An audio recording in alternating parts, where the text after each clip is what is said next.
മഞ്ചേശ്വരം തുമിനാട് രണ്ടാം വാർഡിൽ അംഗൻവാടി കുട്ടികൾ കുടിവെള്ളത്തിനായി ആശ്രയിക്കുന്ന കിണർ മലിനമായ നിലയിൽ. കിണർ മാലിന്യമുക്തമാക്കുവാൻ നാട്ടുകാർ നിരന്തരം ആവശ്യപ്പെട്ടിട്ടും നടപടി സ്വീകരിക്കാത്തതിൽ പ്രതിഷേധം ശക്തമാകുന്നു. യാഥാർത്ഥ്യം തിരിച്ചറിയൂ. യഥാർത്ഥ ഗുണനിലവാരവും വിലക്കുറവും സംഗമിക്കുന്ന ഷോപ്പിംഗ് നവയുഗം. Tamam furniture world, Uppala, Bandiyod, Udyavar. മഞ്ചേശ്വരം ഗ്രാമപഞ്ചായത്തിലെ രണ്ടാം വാർഡായ തുമിനാട്ടിൽ അംഗൻവാടിക്ക് സമീപത്തെ കിണർ മാലിന്യങ്ങളാൽ നിറഞ്ഞ അവസ്ഥയിൽ. അംഗൻവാടി കുട്ടികളും പ്രദേശവാസികളും കുടിവെള്ളത്തിനായി ആശ്രയിക്കുന്ന കിണറാണ് മലിനമായ നിലയിലുള്ളത്. കിണറിലെ വെള്ളത്തിൽ മാലിന്യവും ചെളിയും നിറഞ്ഞിരിക്കുകയാണ്. പുഴുക്കൾ ഉൾപ്പെടെ കിണറിലുണ്ടെന്ന് നാട്ടുകാർ ആരോപിച്ചു. ലക്ഷക്കണക്കിന് രൂപ മുടക്കി നിർമ്മിച്ച കിണറാണിപ്പോൾ പകർച്ചവ്യാധിയുടെ കേന്ദ്രമായി മാറിയിരിക്കുന്നത്.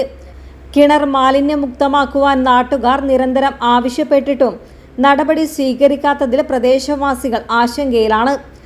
വിഷയത്തിൽ ബന്ധപ്പെട്ട അധികൃതർ അടിയന്തര നടപടി സ്വീകരിച്ചില്ലെങ്കിൽ ശക്തമായ പ്രക്ഷോഭ പരിപാടികൾ സംഘടിപ്പിക്കുമെന്ന് നാട്ടുകാർ മുന്നറിയിപ്പ് നൽകി. കുടിവെള്ളത്തിന് ബുദ്ധിമുട്ടുള്ള ഈ സമയത്ത് ആ ഒരു കിണർ അടുത്തുള്ള അംഗനവാടിക്കും അതേപോലെ അടുത്തുള്ള പ്രദേശവാസികൾക്കും ഉപകാരമാവുന്ന ഏക കിണറാണ് അവിടെ ഉള്ളത്. അപ്പോൾ ഈ കിണറിലിപ്പോൾ മാലിന്യങ്ങളെല്ലാം ഇതെല്ലാം ഉള്ളത് കൊണ്ട് അതിന് എത്രയും പെട്ടെന്ന് ക്ലീനാക്കി കൊടുക്കേണ്ടതുണ്ട്. അതേപോലെ മഞ്ചേശ്വരം ഗ്രാമപഞ്ചായത്ത് വെള്ളത്തിന് വേണമായിട്ട് കുടിവെള്ളത്തിന് ഇപ്പോൾ എല്ലാ സ്ഥലത്തും ബുദ്ധിമുട്ടാണ് അനുഭവിക്കുന്നത്. അപ്പോൾ വെള്ളത്തിന് വേണമായിട്ട് എന്ത് നടപടി സ്വീകരിച്ചതിന് പോലും ജനങ്ങൾക്കറിയില്ല.